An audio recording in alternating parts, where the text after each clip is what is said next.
Внесување на настани, документи и фактури. Значи во менуто предмети, судски предмети, повторно избираме, јас имам два предмети, например еве првиот предмет. И откако сум ги внел или не сум ги внел оние податоци кои не ми се потребни, може да внесам настани.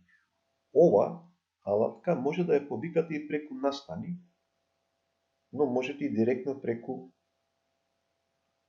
судската одлука. Додади, пишувате наслов на настанот, например судење, опис,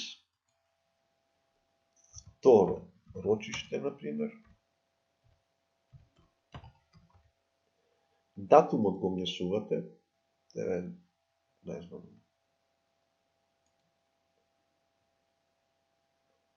21 мај, време, например 14 и со две точки пишувате и 30 и овде пишувате колку време пред настанот да ве информира, односно да ви испрати на мејл податок.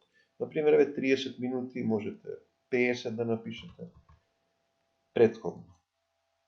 Но можете и во денови да изберете, не 50, 1, 2, 3 или 5 дена. Запамти. И со тоа настанот е запамтен и го имате и во настани, реков, еве го, за месец мај, еве го забележувате.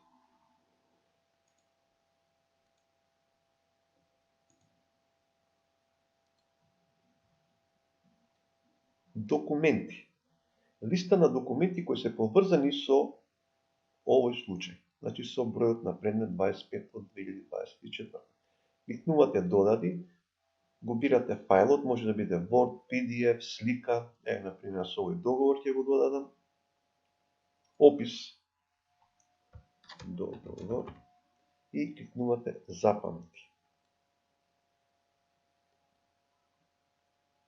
Може да си го превземете кога сакате и да си го едите, например ажурирање, може да го ажурирате, дали е заклучен или не е заклучен, значи дали може или не може да се работи, а можете и да го избришете доколку сметате дека не ви е потребен повеќе.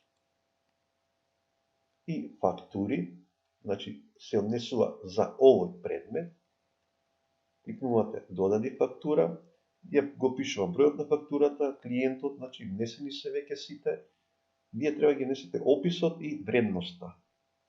Застапување пред суд, вредност, например,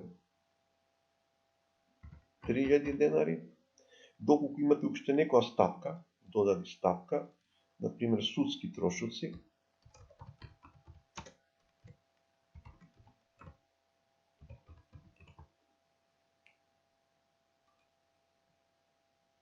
вредност 2000 денари и кликнувате во запамти.